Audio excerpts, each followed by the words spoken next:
Okay, good evening, everyone. Welcome to this webinar on Javelin Throw Technical Model, as we've called it today. I'm David Turner. I'll be your host for the next hour or so, taking you through what we've done in terms of developing an England Athletics excellence framework for the Javelin technique and some other little tips that I've got for you as well. So I'm the England Athletics Talent Event Lead for Javelin, which is a bit of a mouthful, but essentially what that's saying is it's my role to help support people on the talent pathway, both coaches and athletes. And I'm also head throws coach at Loughborough University. A couple of things to say just before we kick off, that you can ask your questions in the chat box, as Nick's hopefully mentioned to you already. We're going to stop just before 8 o'clock, just for those of you that aren't in the UK, just to let you know that's something that we've been doing in the UK for the last few weeks, just to thank key workers, and then we will kick off again at 8:05. So just be prepared for that break. And then only other thing to say is just bear with me when I do the transitions between any videos and the presentation itself, because it can just take a couple of moments to show you the videos. So be patient on that one, and don't worry, I've not stopped or disappeared. Okay, well, let's get going then. So that's me. Unfortunately, that's what I look like. And as you can see, my hair's grown a bit since then. I've not had a haircut in 8 weeks, so I do apologize. It's just my look that we're recording this. And you can see me after 8 weeks of not having a haircut. So what I'd like to do today is explain to you the component phases of the England Athletics Excellence Model for the Javelin Throw event. And we've developed one of those excellence models for each of the events. But it's my pleasure to take you through the best event, Javelin, this evening. We're going to explain how we intend to use this excellence model within the governing body and within the country. And we're also going to offer at the end an opportunity for coaches and athletes to have a question and answer session as well.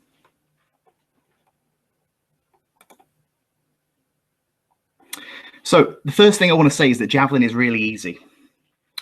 All you need to do is just figure out those things there, and that's it, you are away. Everyone happy with that? Great. Okay, clearly I'm joking. Javelin is a very, very difficult event. I was talking to some of the Australian coaches this morning, and we're slightly biased, but we all agree that Javelin is possibly the most technical of the events. So what I'm hopefully going to do today is just make that a little bit easier for you and make it a way that you're able to then implement this with your athletes, or if you're an athlete, with your coach, and have a way that you're able to look at where exactly you are at the moment in your own development in the technical aspects of the event. So there's a few points to note before we kick off properly, and that's that we do intend to evolve this model that I'm going to talk through tonight over time. No one is saying this is absolutely perfect at the moment, and when things change, when we can improve it, that's what we absolutely intend to do. So feedback from coaches, from athletes is absolutely essential. Please do encourage you to do that. And at the call to action at the end, I'll give you more information about how you can actually download the framework yourself. Each phase is going to be broken down into 3 parts. So we have the head and trunk, arms and shoulders, and then hips and legs. So each phase that I talk about will have those 3 different areas where we'll be looking at what I'm looking for as a coach in each of those aspects for the 5 different phases of the technique that I'll talk through. It's important to remember, though, that every single athlete is, of course, unique, and there will always be outliers. So we're not saying that every single athlete in the world will have this particular technical model. But what I will say is that we believe it's the best way for you to ensure safe and successful development through the event. And final point to note, I've got some videos that I'm going to go through, and I don't want anyone to think that that's the absolute perfect technical model. It is a pretty good technical model because I'm going to use the ladies world champion as the videos today, but not everything is going to necessarily be perfect. Just treat them as examples of me explaining what phase I'm talking about. There'll be a few key terms we'll go through. So if you see COM, that just stands for center of mass. If you see DOT, that's the direction of the throw. So forward, if you think about the run up and where the throwing line is, that will be the direction of throw. And I'll also introduce to you the angle of attack for anybody that's not comfortable with that term in the second half of the presentation as well. So let's get going with the first phase, which we call the cyclical phase. You may know this as the carry. We've defined this as the phase of the run-up where the thrower runs with the chest forward and the javelin not withdrawn. So I'm going to show you a video. example of what we mean by the carry.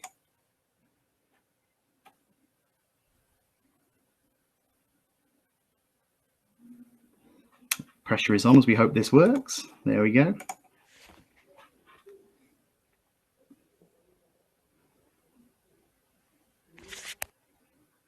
So that's the carry phase, and hopefully that wasn't a shock to anybody.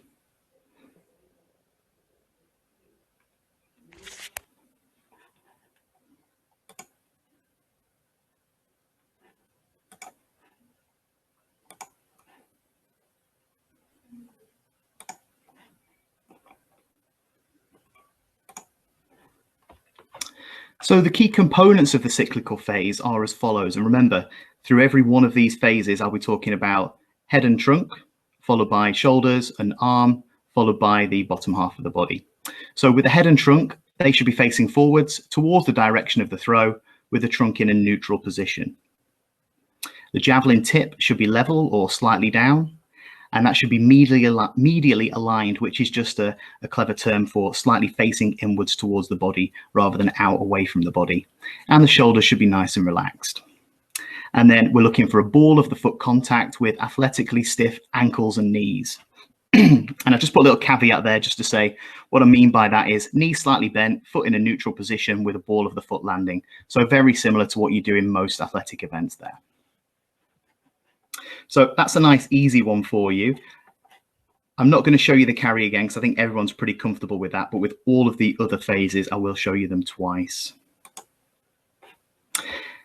Phase 2 is what we call the acyclical phase. You may know this as the crossovers.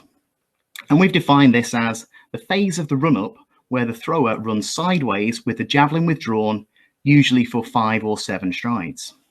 And I'll give you an example of that.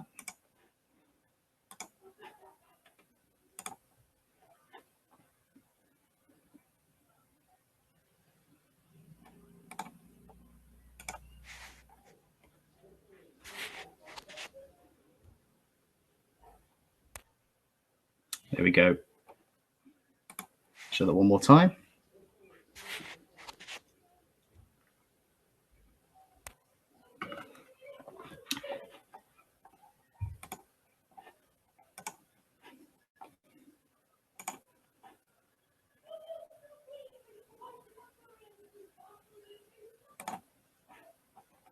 So what are the key components of the acyclical phase? Well, there's no change in the head and sight line. They continue to look forward, but now the trunk will move to side on or 90 degrees. So if you think about that video you just saw then, the trunk will be facing towards the coach or the video that was filming the video throw. Next up, we look at the shoulders. They now move to side on and level. The throwing arm will now be extended with the hand just above shoulder height. And we'll also be looking for the throwing palm to be facing upwards towards the sky. In the bottom half, I'll still be looking for those athletically stiff ankles and knees, the hips level. And crucially here, I'm looking for the front foot ground contact just in front of the front hip. That's to make sure that we're actually traveling forward. If we have the foot too far underneath the body, we're not going to be traveling forward as effectively and the center of mass will move forward. And I'm also looking for the back leg knee remaining over the ankle in midair. I will show you that video again, and we can look at whether or not we're seeing those things. So as Kelsey gets moving here from this crossover, you'll see she's making contact with the ground as she accelerates slightly ahead of her left hip. Javelin arm, nice and withdrawn. I like to see that, nice and still. Nice relaxed left arm, head looking towards the direction of the throw, chest side on. And then as you watch her crossovers, you'll see that she's keeping the right foot and knee nicely together.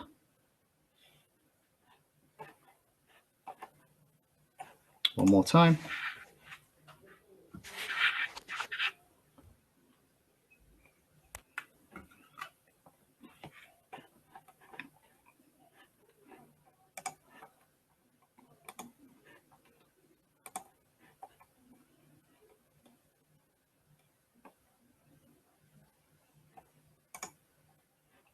And hopefully that's what we saw through that video there of Kelsey. As I move on now to phase 3, this phase we call the runoff. You may also know it as the impulse stride. I know in America sometimes use different phrase and terminology as well.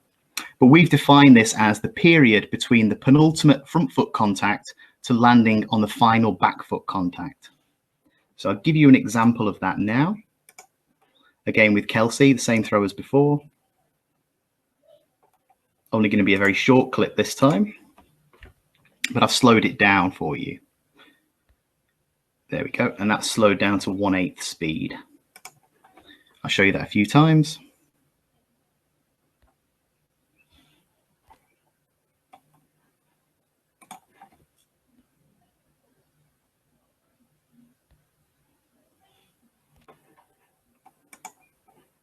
And now let's look at the characteristics of the runoff phase. So here I'm looking for the trunk to be offset behind the center of mass by about 5 to 10 degrees. It doesn't need to be too much, because if you actually tilt too far back, you're going to risk dropping the javelin hand down, the javelin towards the ground, and we're probably going to overdo that. And when we go back and look at the video in a moment, I'll show you just how much Kelsey moves her center of mass. The throwing arm remains fully withdrawn with the hand level or above the right shoulder. The left arm remains relaxed and does not extend out. And then the back foot lands between 45 and 90 degrees. If you prefer using the clock face, then we'll be looking at 1:30 through to 3 p.m. on a right-handed thrower. The knee would remain slightly bent on the landing leg, which would be the right leg for a right-handed thrower. The back foot, knee and hip land aligned. The hips are still 90 degrees to the direction of throw. And the left leg ahead of the back leg at back foot contact. That's an important one for me as well. So let me show you that video again.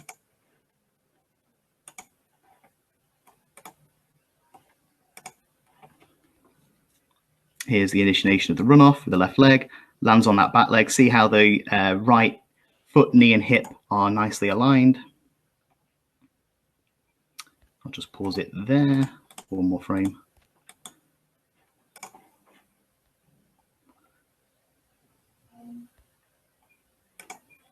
See how Kelsey's left foot is actually ahead of her right foot at that point. That's really important because it means that it's going to be faster for her to get that front leg down on the ground. You'll see that the throwing arm is still fully extended. She's looking forward where she wants the javelin to go. Trunk still side on. Hips not open yet. Ball of the foot contact on that back leg. Kelsey's one of the athletes that's very good at being able to land on the ball of the foot and not put the back heel down. And look how she hasn't yet opened that left arm.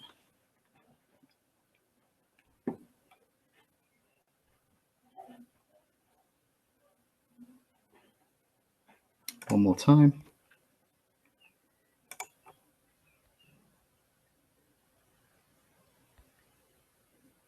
There we go.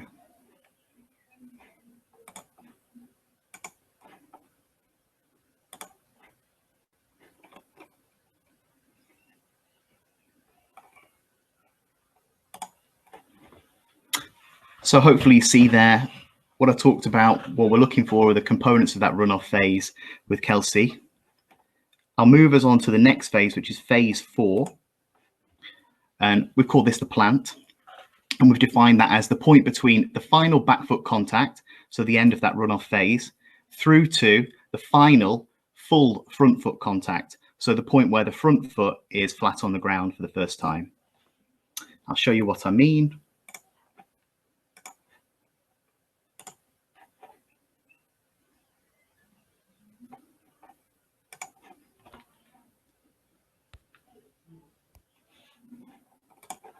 Obviously, these phases are now becoming very short, but this is the business end of the throw. I'll keep showing you that a few times. There we go.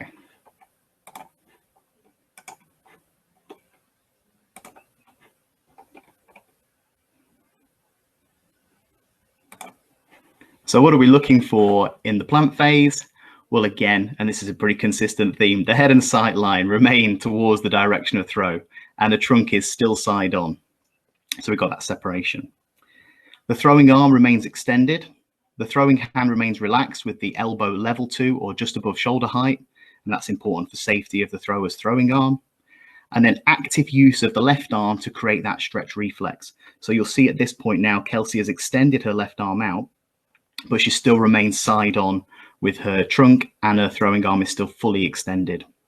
In the bottom half, the center of mass is balanced between back and front leg. I think you could probably see there that she had that brilliant split of her body weight there between the back and the front leg. Active back foot internally rotates the hip towards the direction of throw, and the front leg tries not to bend. We talk about resisting flexion, but I'm trying to be as plain English as I possibly can today. I know it's quite a technical event, so I'm using terms like trying not to bend.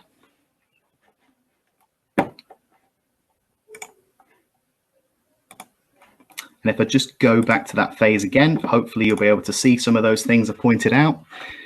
So looking at the top half first, you're still facing forward. I know there's some of you amongst the javelin fraternity that won't like where the tip of that javelin's gone away from her head, but she did throw 67 meters and win the world championship, so I'm not going to be too picky. And if you go and watch Kelsey in a stadium, you'll see she can fly a javelin actually very well. The throwing arm still fully back like that, chest still side on. That left arm is extended out, so she's actively using that left arm. She's not just wrapping it around herself and not using it. You'll see that nice balance between back leg and front leg, and hits a nice position where she's going to be able to avoid bending that front leg as much as possible. I'll just take you through the movement again. See how she lands side on with the back leg, and we get that internal rotation to put the front leg down. This is only a training throw. I actually know for a fact this throw went about just shy of 60 meters as a training throw, because Kelsey's coach and husband gave me the video and told me about it at the time. So we know how far that went. It gives you an idea of maybe what she was throwing that day. I'll just do one more time through with this phase, and look at that nice position there.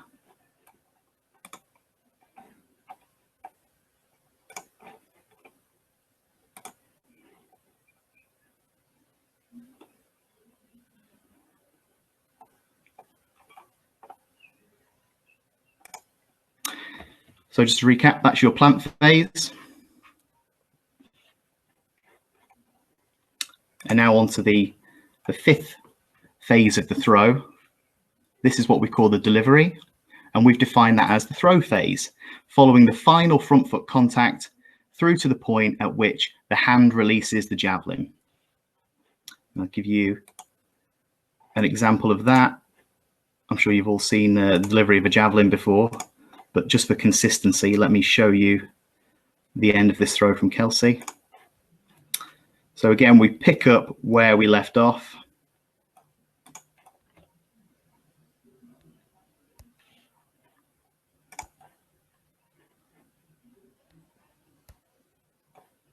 And I know for a fact that when they were working on this, they were trying to work on the elasticity that Kelsey was able to generate with her top half.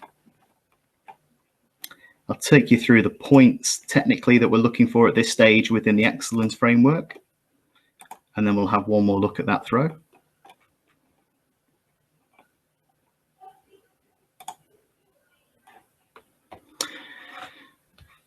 So have you noticed this is a consistent theme? Head and sight line remain focused on the direction of throw, consistent the whole way through. The chest expands whilst trunk resists flexion. So what that means is we're trying to not bow down towards the throw, trying to stay big, strong and tall. The throwing hand is over the back foot in external rotation at the beginning of this part of the throw. Then the elbow will be level to or slightly above shoulder height, again, to protect that throwing arm. The release point is above the front foot, so we're making sure we're getting a really long pull on the length of that javelin. And the angle of attack is between 6 and -2 degrees. Don't worry about angle of attack at the moment. If that sounds like I'm talking another language, I'm going to explain that in a moment, hopefully. And then finally, the back foot is still in contact with the ground with the bent back knee. So we don't want the back leg to come off the ground too early, because as soon as you come off the ground, you're no longer able to put power into that javelin. And the bent back knee is important, because what you'll see with a thrower that fully extends that back leg, you'll see that they actually move their trunk further forward. We also try to avoid bending that front leg more than 160 degrees. So what we're trying to do is only have, if at all possible there, 20 degrees or less of flexion or bend in that front knee. The hips are going to rotate forward to at least 0 degrees to the direction of throw. The best throwers in the world can actually go even beyond that, through to, if you think about the clock face, through to 11:30 or 11 o'clock on that clock face. So they're really staying in contact with that javelin and able to impart more hip power through into the throw. And the hips are remaining solid, i.e. everything's going forward and not backwards. I'll show you that one more time in the throw.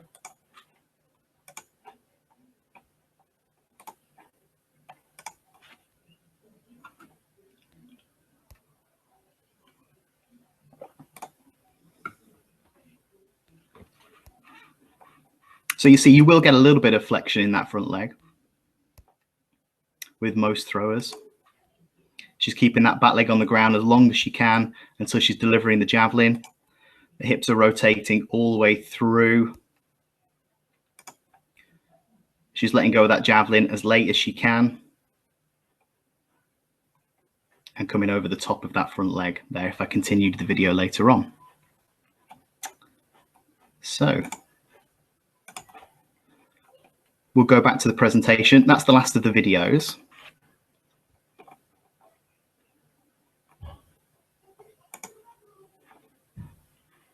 And I did promise I would explain what we mean by the angle of attack.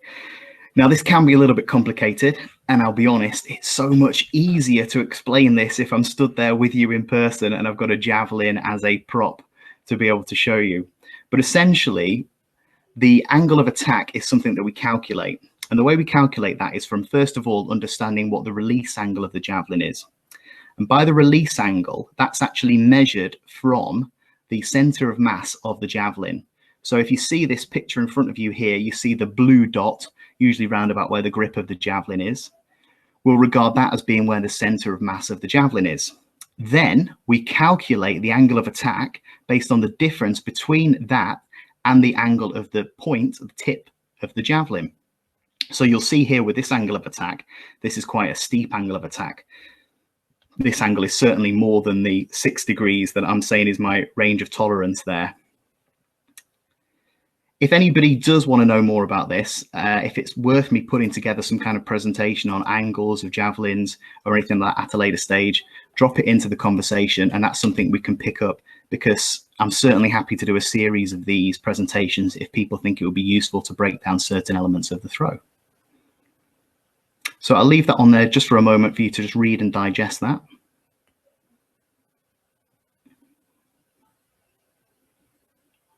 And don't forget that Nick's going to make this presentation available online as well through the Athletics Hub at a later stage for anybody that wants to watch it again. So I'll move us on.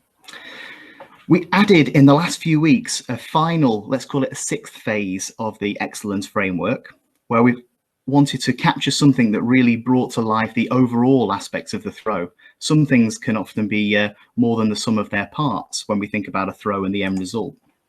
So put these together for you, and I'm still happy to tweak these as we work and reflect on this over the next few months. But what we've done is rhythm.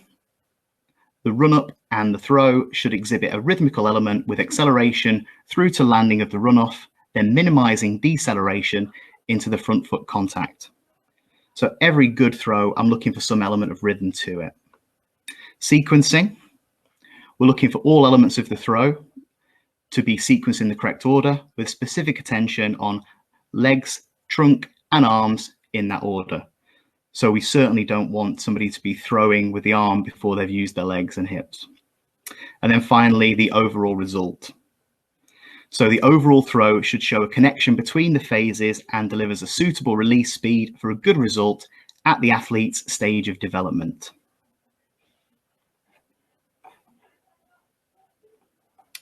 And probably going to be the final slide before we have to do that break is my top tips. So first of all, and this is what I say to every javelin thrower that I meet for the first time, it is not a throw. Think of javelin as being more like an elastic band. So if you want to take an elastic band back, you want it to go further and you want to fire it at somebody across the room, of course, you take it back and you just let go. You don't throw it. Think of javelin in exactly the same way. It's not about how strong our arm is. The release speed of the javelin is critical to the distance. So we know how far a javelin is essentially going to go based on that release speed. There are other factors, which I referenced in my little joke slide at the beginning of the workshop, with all of the different variables that go into measuring how far a javelin goes. But essentially, the release speed of the javelin is the most important. The longer the pull length, that means a greater release speed can be generated by the athlete. And the best throwers' run-ups tend to look a bit like this. So they are faster towards the end. They minimize deceleration between the run-off and plant. And then they decelerate faster than lesser throwers once that front leg does plant. And finally, the throwing shoulder needs to externally rotate for success in the javelin throw. And my next slide will just explain exactly what I mean by external rotation of the shoulder in order to maximize the potential for throw and minimize the risk of nick. Okay, so just before the interval, I said I would talk about the external rotation of the shoulder. Now, this is essential in order to have a safe and effective delivery of the javelin.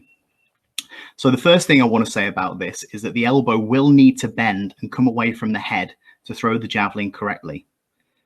So I know we talked previously about having the arm fully extended, but between that point of plant and delivery, we are going to need to see that elbow bend to deliver the throw. So I've got a nice picture here, I believe, of Goldie Sayers throwing the javelin here at this point. So she's just halfway through her delivery phase. You can see that elbow is out away from the body, but not low. And that's absolutely crucial. So to stay safe, it's really important that we keep the elbow at least at the height of the shoulder, if not higher. And I know that some people might actually think what they need to do is keep the elbow so close to the head as they deliver the javelin that it almost brushes past the ear and they extend upwards and deliver the javelin above the head. But I'm looking actually for you to pull along the length of the javelin and actually release that javelin over the front foot so you're able to stay in contact with the javelin for longer. That's a really important part of the throw and something quite often, certainly the UK, we've been missing quite a lot over the last few years. It's a question that I have a lot of whenever we have an international coach or athlete come over to watch. They do say, why are the Brits letting go of the javelin above their head? So really important to understand the correct throwing mechanics in order to have safe success with the event.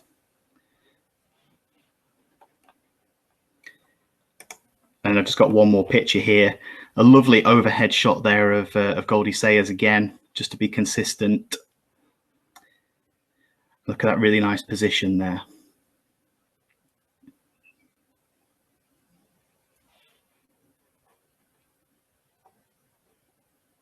There we go. So I promised as well I'd explain how we intend to use this excellence model in England. So first of all, we want to assess the technical competency, I can say the word, I promise, to assess the technical competency of athletes looking to move onto the England Athletics talent pathways. So we have a youth talent program, we have a junior talent program, and a senior program as well now. We'll be using this RAG rating system for each of the technical phases, and we judge each athlete against the trunk, the shoulders, and the bottom half, and then we're able to generate a score for each of those phases. So the maximum score you could probably get is a green in each of the different phases, and then across the shoulders, the top half, and the bottom half, all the way along, and we're able to then get a maximum score, therefore, of 15. I hope my maths is right there. And we've also now added the extra phase with the overall, where we'd also then RAG rate against that. So it gives us an extra 3 that we can add on. So a maximum score now of 18. And you'll be able to get hold of this RAG rating system afterwards. We're keen as well to make sure that we're using this to support both the coach and the athlete. And even, I probably imagine we've got some parents on here today. So I wanted to keep my language parent friendly as well, wherever possible today. And it's important that coaches are able to understand that model, but also that athletes are able to understand it and know where they are and how they can look to improve. And that's how we're going to evaluate progress through that England Athletics Talent Pathway. However, I see lots of value for that beyond just those already engaged on the England Talent Pathway. Indeed, if you're already using this technical excellence framework to guide your own coaching or guide your own development as an athlete, that's a really good way to help make sure that when you do move on to one of our talent pathways, that you'll be able to be successful and develop through the sport, which is what we really want. So I wanted to do a little bit of a call to action as well, just to finish off with, really, which is what's going to be next for you. So first of all, use the Athletics Hub to access more information about the javelin throw. There's videos on there from events that I've delivered and many other very good coaches have delivered that you're able to access. If you want, of course, I can also put together more of these webinars as well, if that would be something that that people say they'd like to happen after this event. Download and use the Excellence Model RAG so you can actually start to score yourself as an athlete or ask your coach to score you. If as a coach you need any support with that, again, I'm happy to help with that. Not a problem. Get in touch. Let myself or Nick know what other topics that you would like us to delve deeper into. And then also, just to let you know, the next thing I'm working on for England is a forthcoming interview with Mike Barber, who is the coach of Kelsey Lee Barber, who you have been watching the videos of today through my examples. And I'm going to interview him and talk how he took her from silver medal at the Commonwealth Games in 2018, which was a highlight of her career at that point. And I was sat next to Mike in the stadium at the time when it happened, so I can certainly say they were delighted. But then how they've actually eclipsed that only 18 months later, with Kelsey becoming the ladies world champion in Doha back in October. So Mike's going to explain how they took Kelsey through from an athlete at 2014 when he started coaching her through that journey to being ladies world champion. So hopefully that'll be something that's useful. And if anybody has any questions you'd like me to ask Mike, again, pop that in the chat box or get in touch with me after this webinar, because I'll be really keen to make sure I'm asking the right questions. It's my first time being Michael Parkinson, the interviewer, so I want to do a good job. Okay. And just to say as well, please do let me know today if you've got any particular aspects of the throw, any of these phases you'd like me to break down in much more detail. We're trying to get through all this in a whistle-stop tour today. It was always going to be a challenge, so I hope I've not rushed through things too much, but I'm certainly very, very happy to come back if you'll have me. So it's time to go through some of those questions that Nick's hopefully been storing up for me. I have. So I'm going to go take us back to the early on in the presentation. But first, just thank you very much, Dave. I really, really enjoyed that. I've made lots of notes as we went through here. So yeah, good job so far. Right. So first question in, is that going to publish? Unpublish. I'll try again. Publish. Can you see it? Question in from, I'm just going to have to scroll up to the top. Sorry about the technology, guys. So we had a question in from Bashir, I think. Yes. Talking about the foot plan. So why ball of the foot and not flatter was the question. So I think this was regarding something you said early on in the presentation. So I'll flag that up again if you want. So yeah, why ball of the foot and not flatter? Yeah, hi Bashir. I think you're talking specifically here about once you land on the back leg from the runoff. I think that's what you're talking about here. And so why? Well, quite simply because with most of the best throwers in the world, they're actually able to land on that ball of the foot, and then without their back heel touching the ground, they're then able to internally rotate the back foot, knee and hip to put the front leg down to create that plant. And the reason why the ball of the foot landing, I believe, is a really good way to achieve that is because quite simply it's faster than landing and then dropping the heel to the ground, which will create a braking effect on the athlete before they hit that front leg contact. Anything else to say on that? Let me think. The only other thing I would say is that I'm a big fan, or the way that I would coach this is when you do land on that back foot, I like people to think about rolling off the outside of the boot. I think that's a quicker path to rotate the hip internally to get the front leg down to create that block. Okay, thanks, Dave. Got a question in from Nick.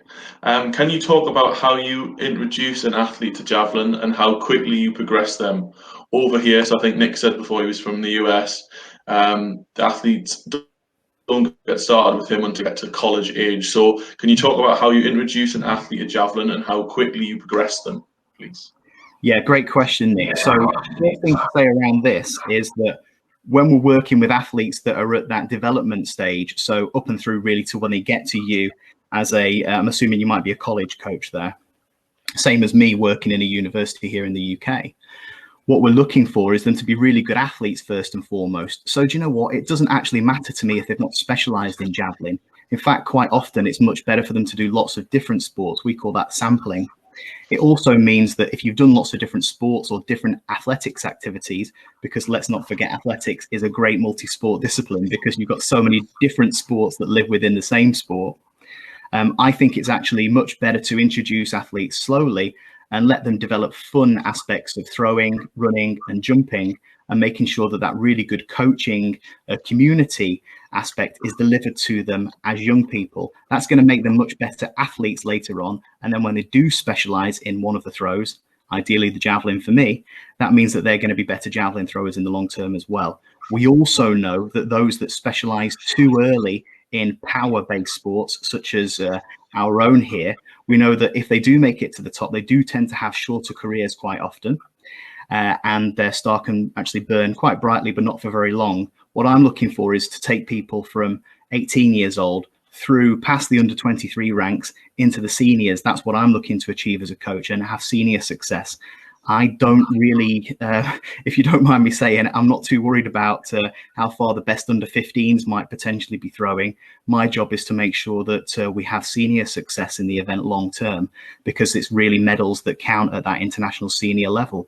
So don't feel the need to rush people into being specific with the javelin throw too early. Make them really good sports people, really good athletes first, and then javelin second. Cool. Question in from Elizabeth. Which exercises do you recommend to target isolated movement patterns for each phase? So which exercises do you recommend to target isolated movement patterns for each of the phases? Just before I answer that one, Nick, just to say, Alison O'Riordan dropped us a message in the chat box quite rightly. She says, of course, Kelsey didn't really focus, didn't start doing javelin properly until she was 18 years old. So you don't have to be doing this from 14 years old. And I was discussing that with her coach and somebody else this very morning on a webinar. So yeah, absolutely don't feel that you need to be specializing in javelin too young. Kelsey did netball before that, I believe. So yeah, lots of sports are a really good way for people to actually be better specialist athletes when they're in their 20s.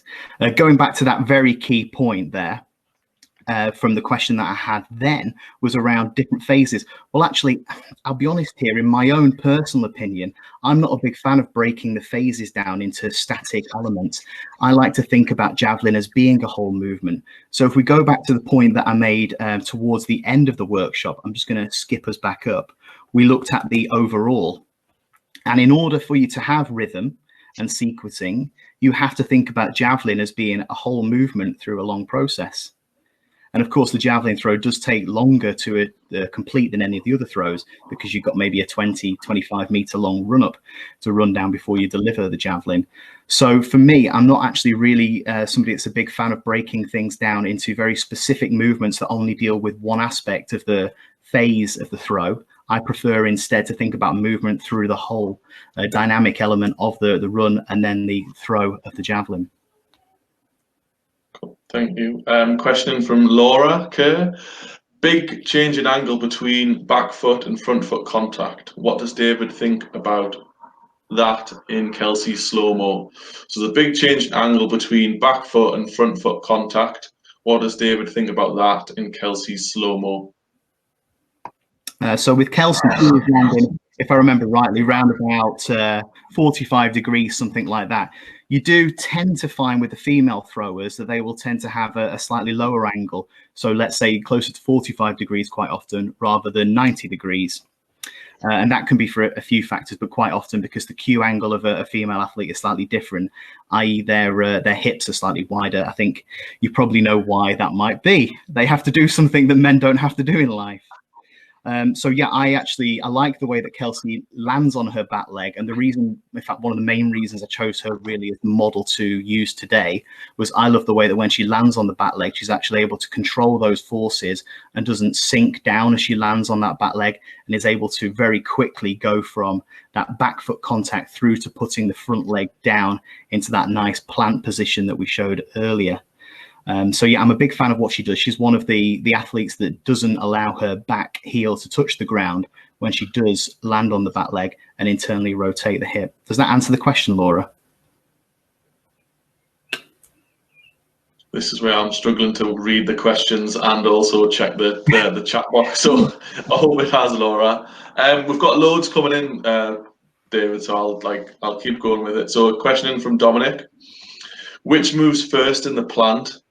Hip or left arm / shoulder, or do they move together? So in the plant, which one moves first? Is it the hip or the left arm and shoulder, or do they just move together? What a great question. What a great question.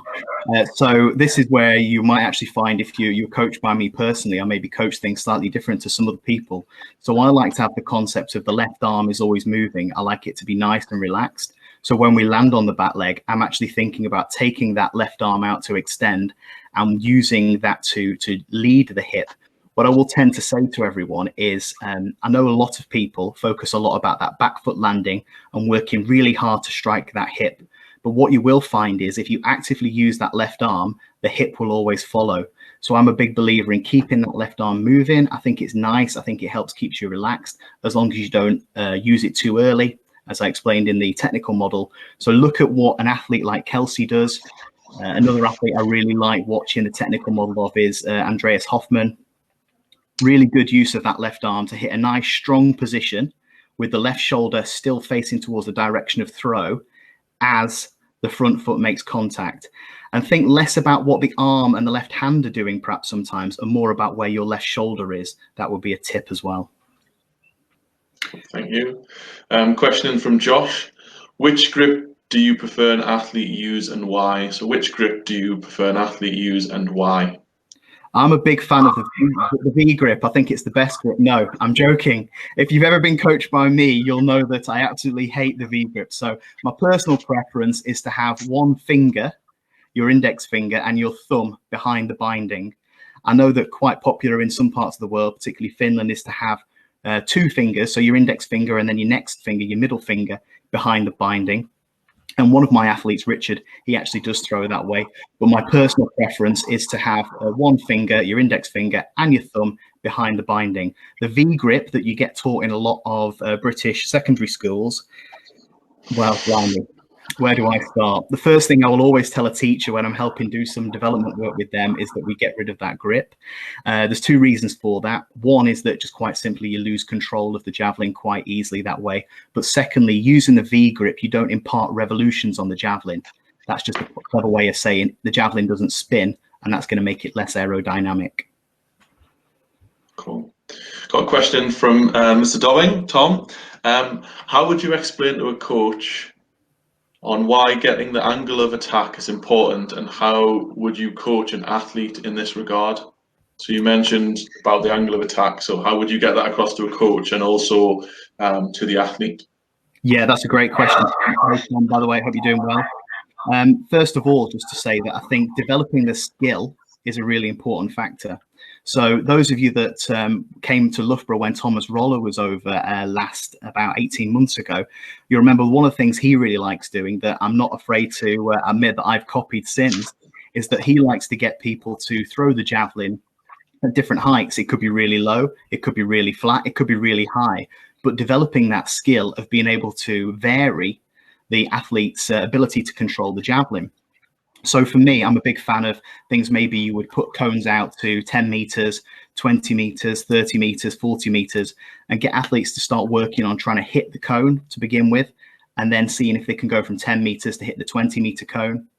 I have an athlete who's quite well, relatively successful for her age in England, and she in particular found it very difficult when we tried this 18 months ago. She couldn't hit a cone that was 10 meters away.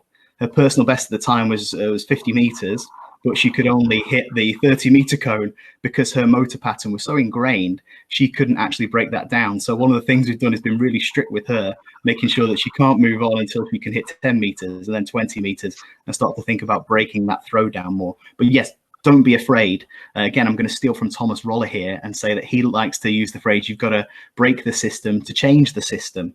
So if you want something to truly change, you're going to have to do something a little bit different. So he will play around, as I say, with really getting athletes to vary those angles and understanding control first and foremost. Hopefully that answers the question for everyone. But great question. Thanks, Tom.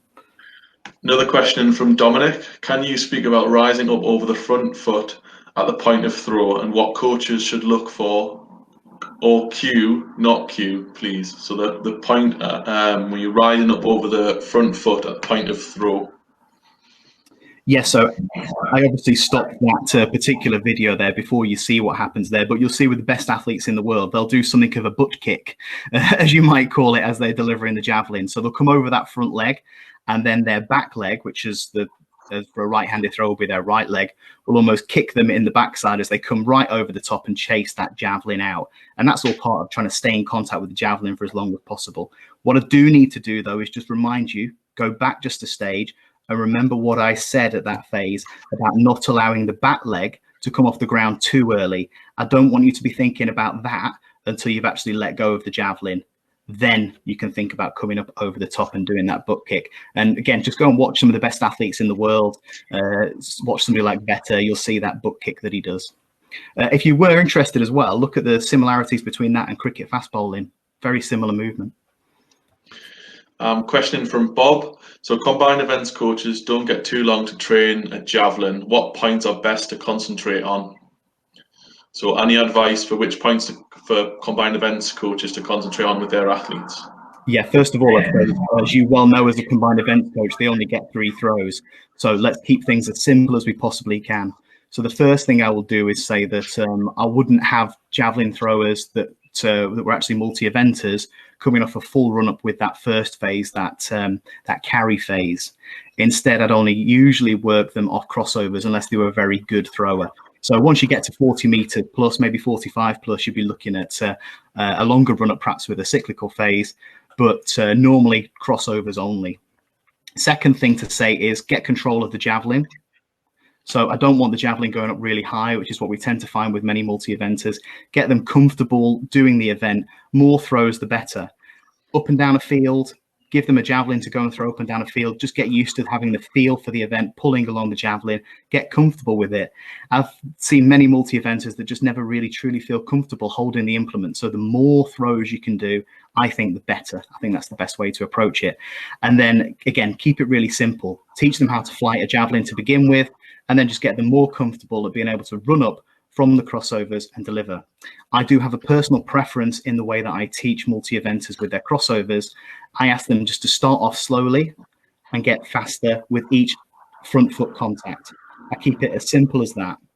What I would say is make sure that they're always leading with the front leg, not the back leg, because most multi-eventers will just push off from the back leg, try and attack it a little bit too hard, and the center of mass will go too far forward, and you're fighting a losing battle all the way through the run up when that does happen. So set off really gently. It doesn't have to be 5 or 7 crossovers, because I don't count the first few with the multi-eventers. Just get them moving, control of their center of mass and their hips, moving forward, accelerating, and deliver the javelin. Nice and simple. So a question in from Gary, and you mentioned there about flighting the javelin. So Gary's saying when he's working with beginners who tend to tail the javelin, do you have any advice or suggestions? Yeah, by that, pulling down on the javelin. So what I mean by that is that usually the athlete at that point would have had their center of mass come too far forward. So what I'm looking for is that nice balance between back leg and front leg. So first of all, we've got to make sure we've got 2 legs on the ground to begin with. If your back leg is off the ground too early in the delivery of that javelin throw, well, quite obviously that means all the body weight can only be on the front leg. So that for me is the first starting point. The second thing will be to make sure that the athlete has control of that javelin as they're throwing it. So if they're bringing that elbow down below the height of the shoulder, that's usually a very good indicator they're going to pull down on that javelin. So instead, keep that hand palm up towards the sky. Some people say turning the thumb down towards the ground. Keep the elbow at least at the height of the shoulder. But then we see that external rotation that we saw of the throw from earlier on. I'm going to pop that picture up. And then you're almost, I think of it as stroking the javelin. You're trying to keep in control of that javelin for as long as possible and let go of it out in front of that front foot. Look how I'm starting to use my arms. I'm getting all excited because I've not been able to coach for 7 weeks and wanting to get out there and do it. Question from Laura Kurgan. So yes, we do have technical excellence frameworks now for all 4 events. We don't have one for the 5th event, so we don't have one for club throw, but we do have technical excellence frameworks for all 4 throws now. So Mark Chapman delivered on technical excellence framework for discus last week in his webinar. Next week we've got a session with Gary Harrington, who will talk through the hammer technical excellence framework. And then I think it's the week after that where Stuart Carlo will go through the shot put one. So yes, we've got them for the all, and then all be available on Athletics Hub and through webinars as well. Another question from Laura. So, oh no, sorry, that's just a question for you. I didn't answer Laura's question properly earlier, Nick. So just to go back one, I didn't answer Laura's question properly. I thought she was talking about the legs, and she was actually talking about Kelsey's javelin throwing angle. But first of all, before we move on, just to say it would be remiss not to mention Laura in this.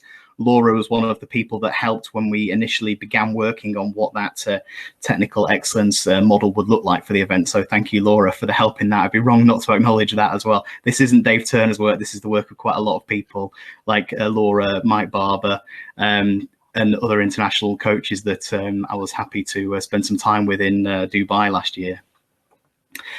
Just in terms of what Laura said there, do you want to just say that again for me, Nick? Oh, sorry. No, it was a question for you to ask in your interview, so that's my fault. Sorry, getting all tangled up. So a question from Elizabeth. Do you have any tips or drills for teaching young athletes the rhythm element of the throw? So do you have any tips or drills for teaching the young throwers the rhythm element? Yeah, I mean, rhythm is something that obviously does take quite a bit of time to develop. And I think of teaching javelin in quite a few different stages. So it's quite a difficult one for me to answer in a really simple manner now. I might have to spend a whole webinar on it, but I'll do my very best if I can quickly now. So first of all, get athletes comfortable running with a javelin to begin with in the carry phase, in the cyclical phase. Then get them comfortable transitioning to move side on. And one of the things I like to do when I'm explaining crossovers to an athlete is I'll get them to focus on just the back leg. So really working on what the back leg's role in the throw is. And then we'll switch over and we'll just focus on what the front leg's aspect of the throw is. And then we'll put those together. And that usually is one of the ways that I like to develop rhythm. Some things that I'll also do as well is I will use some resistance. So I'll get athletes that maybe aren't working hard enough in their crossovers, maybe have an elastic with them is something you could try and do to pull them back. You can also do it the other way. You can do it over speed as well if you've got somebody that's particularly competent. I'm blessed that in Loughborough I've got a pulley system that we use for that, but I realise that's not realistic for everybody. So the elastics are a good way to achieve that. So yeah, I like to break it down and then put all of that back together again once athletes have understood what the role of the front leg is and what the role of the back leg is. And then specifically on the crossovers, I go back to that point that I made about how I coach the heptathletes. So getting them to start off very gently and think about getting a little bit faster with every front foot contact.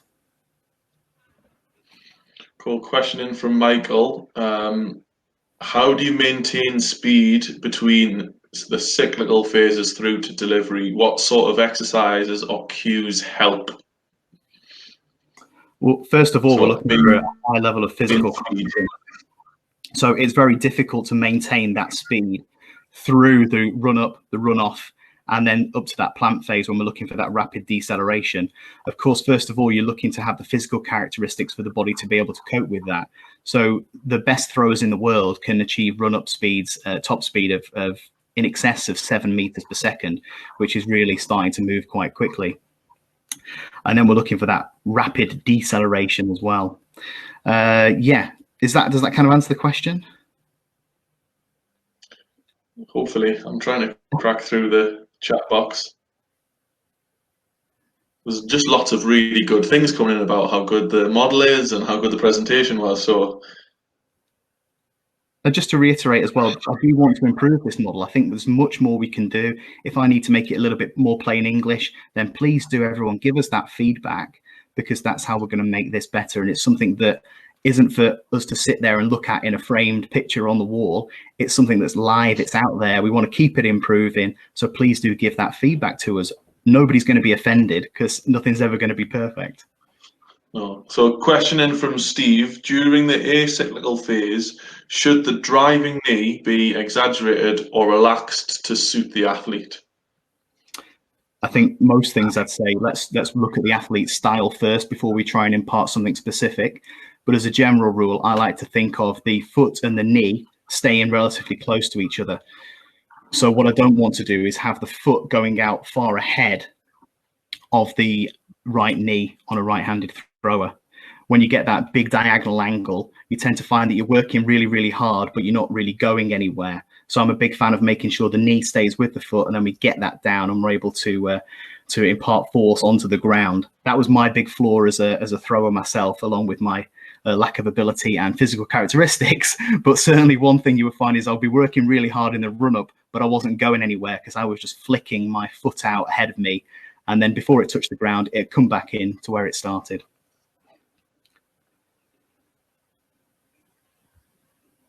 Okay.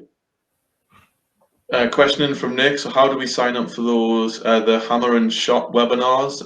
So if you go to the England Athletics website, it should be Athletics at Home, and you can sign up through there. All of the webinars at the minute are totally free for everyone in the world. So yeah, get yourself there, England Athletics website, and you should be able to find it through the Athletics at Home page. Do you ever use coaching tips from Dan Path? Question for you, Dave. Do you ever use coach tips from Dan Path? Path? I don't know how you say his name. I'm ignorant, sorry. Yeah, Dan Path is one of the gurus of coaching in the world. And certainly some staff from Loughborough University have been over to spend some time with Dan over in the US. And obviously he used to be over here. In fact, he was looking after Goldie, I think, when she set her British record in 2012. But yeah, he's certainly somebody that if you're really interested in athletics, I would recommend that you all try to look at some of the webinars from that Dan Path has put online, and also he's on Twitter as well if you're interested in that type of thing. But he's one of the guru coaches of this world. You'll know you found him because he's got quite a big tash. Question in from Ed: is there any specific technique you coach for the follow through of the throw after the javelin is released so that the thrower can decelerate most efficiently or effectively? Yes, So after the throw is gone, how do you coach the deceleration? Yes, I don't fling myself at a high jump bed and practice landing on the floor for starters. I certainly would not recommend having young development stage athletes practicing flinging themselves at the ground, Johannes Vetter or Magnus Kurt style, because as you'll see from Magnus Kurt's ignominious end to his World Championships last year, it only takes one slight mistake where you land on your shoulder and that's you out for a season. So most important thing to say is that I believe that the actual that part of the throw, that follow through, that is not something that I've ever consciously thought about coaching. That should just be a natural repercussion of what's happened before that. In other words, get the other bits right first. That'll take care of itself. Okay. Tom, yes, I will send you the presentation. I will get you email from the sign in. That's not a problem at all. If anyone else needs it signed, if not, just go to Athletics Hub. It'll be there within the next 2 weeks. We'll have all the presentation, video and everything up there. Questions from Christopher Duncan. Where is the release point in that picture? I don't know if we can use a pointer to show you, but so if you look at where Goldie's boot is there, you can see, I think she's wearing some Adidas boots. Other boots are available. We'd be looking for her to let go somewhere around about where her laces are. Okay, good. Another question from Tom. Do you think that going to the Finland camp would be good for a 14-year-old? I don't know whether Tom is that 14-year-old he's trying to persuade his someone to pay for him or what, but do you think going to the Finland camp at 14 would be good for a 14-year-old? Blimey, Tom, I think your parents could definitely pay for that. No, let's just be clear on this. At the moment, unfortunately, the Finnish Javelin Festival has been postponed this year, which was such a shame because it's the 50th anniversary and what a fantastic event it is. As I mentioned before, I certainly don't want to hear somebody telling me at 14, 13 years old, whatever it may be, that my name is whatever and I'm a javelin thrower. I want you to be an athlete first and a javelin thrower second. If there's one thing you take away from this presentation, just trust me on that one thing. Get really good at sport, get really good at moving efficiently, effectively, then worry about being a really good javelin thrower later on. That said, for a young man who's taking part, or a young lady who's taking part in athletics and already has a bit of a love, a bit of a passion for the javelin and is doing it a couple of times a week, what a fantastic experience that Finnish Javelin Festival is. First of all, imagine being in a country where that sport that you love is essentially the national sport. That's an amazing feeling in its own right. And then being able to compete with the Finns, their lovely laid back approach, all that knowledge that you have as a coach, just going out there and spending time with some of the best coaches in the world. That's where, as a coach, you tend to learn the most as well, and being able to watch some really fantastic throwers. And most importantly, when they all turn up on that final day for the men's and ladies A final, it's quite remarkable to see so many people only there to see javelins go a long way. So yeah, fantastic experience, and it's certainly something that I'm a big advocate of. Okay, so I think that's all the questions that we've had in so far. So unless there's anyone wants to ask some questions now, we're not rushing off. So I think we'll probably cut it at 1:45 if we need to. So we've got last few minutes now. So please ask away. But like Dave's already said, like, yeah, you can get in contact with him after this or contact with me after this. Our details again are on the England Athletics website. So you can, yeah, reach out to either of us and we'll try and support you as best we can. I've had another question in there. I talked about laces before on the release point. The answer is the laces on the front foot. So think about the releasing over the front toes. I see that the attendee numbers dropping now. So just as people are going, like, there will be a feedback as part of this. So yeah, we do listen to all of that feedback. It's really, really great to see. We're obviously trying to improve these week on week. So yes, your candid feedback is very much appreciated. So please, if you could fill in, that would be great for us to find out if we're doing a great job, how we can make it even better.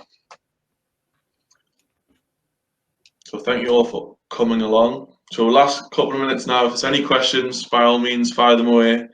If not, look for this in, like I say, it'll be up there within a fortnight, definitely, on Athletics Hub, and you can recap it. Okay, it's got a question in from Joe. Tips for not having athletes rock backwards with upper body when transitioning into the plant. So that was hard to read because it was jumping up. Tips for not having athletes rock backwards with upper body when transitioning. Oh, it jumped. Transitioning into the plant.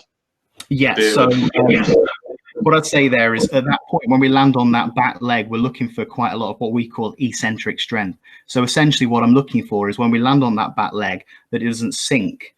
So we want to make sure that if we see somebody like Kelsey, a really good technical model of somebody who's got fantastic strength to be able to cope with those forces as she runs up and lands, and then we'll be able to transfer it forwards. So for me, I think really good idea is to get good at your basic jumping and landing skills. Can they hop? Can they bound? Again, going back to those really key athletic movements is what I would focus on to begin with. If you've got really good single leg strength, really good single leg stability, that's a really good starting point. I had a question as well, I think, from Tom Dollery there as well around back foot contact. So yeah, just talking about the technical model and whether or not it's essential to avoid the back foot. So let me just read this out.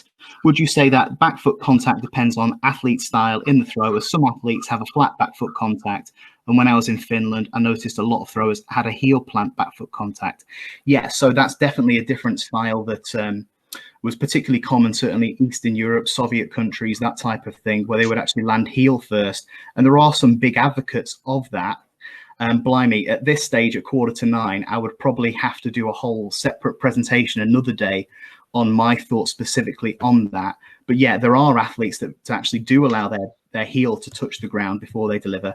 Now, I know for a fact that many of them are actually working on that not happening, but it might be a cue that they work on to actually have that quicker back to front foot contact. And what I would say is that I don't think we should just go out necessarily and copy Jan Zelezny or copy Kelsey. We've always got to work with the athlete that we have in front of us. So if you have an athlete that is very successful and they're not going to get injured doing what they're doing normally, we should always build around that as a coach, build on a good foundation. Don't just change somebody for the sake of it because of your particular ideological belief. So yeah, always work with the athlete first and see what works for them. So just, I think a lovable S&C coach from Loughborough might have asked you about, is that mug Team GB issue? And what are the medals on your wall? Are they your own? First of all, the mug is a very old one, but my wife allowed me to use it on VE Day. So she's still letting me use it, but no, it's not Team GB issue. The medals on the wall are certainly not mine because I don't win any medals because I'm not very good, but it's ones that my athletes have won and given to me, which is very kind of them. Cool. Oh, do you have any tips for injury prevention? I'm thinking of elbow and shoulder. It's a question from Steve. The technical model is your injury prevention model. And I can do quite happily another separate presentation on the physical capacities that you might want to look to develop. So, for example, thinking about you talked about shoulder and elbow. So straight away, I'm thinking there, how do we make sure the rotator cuff is nice and strong? The four muscles of that rotator cuff have all got different exercises we might work on to prevent injuries. But yeah, I'm happy for you to email me if you'd like to, and I can maybe send you over some ideas or some videos specifically around that. Particularly my Kelly Bramald has put together lots of videos that are really useful for all athletes, but javelin throwers as well, that's available on her YouTube channel at the moment. If you don't mind me giving that a shameless plug there, look for Perform Mobility. I think the other bit to pick up with that is that we're looking at trying to kind of build some physical competencies around each of the phases and the whole javelin throw in itself to try and support the athletes and their personal coaches and parents that are on the talent programs, but also feed that into clubs and what they're doing. So yeah, the idea is that we'll try and build up something like those, like Dave said, those physical capacities to be able to tolerate training loads and things. Do you coach separately for athletics which are hip dominant or knee dominant? Back foot contact, getting stuck at the back foot. Yeah, no, I don't necessarily think about hip or knee dominant. It's something I have spoken to. There is one particular cricket coach who's a big fan of this, which is probably where your question's coming from, Felicity. But for me personally, no, I don't specifically say to somebody, you are this or you are that. I'll just work with what I maybe see in front of me and look to see how I can develop that. And obviously, first point for me is always as a javelin coach is how do I minimize that risk of injury, first of all, because it is such a demanding event. No physio is ever going to turn around to you and say throwing a javelin is a really good idea. So specifically just around speaking to some cricket coaches, not all of them are as convinced as that as a model either. And if you wanted me to speak to some of our cricket coaches here at the university about that and give you a more detailed answer from their perspective, I'd be really happy to do that because they're helping me with some biomechanics testing at the moment, actually. Well, when we're out of lockdown. Right, it's gone 1:45 now, Dave. So I'm gonna cut it there. Thank you very much for your time. Really appreciate it. I thought it was a really enjoyable, educational webinar there. Thank everyone for attending and for their contributions. Some really good feedback in the chat box, so I can download that later on as well. Pick out some of those questions that Dave can put to Mr. Barber later. So yeah, just thank you very much for your attendance today.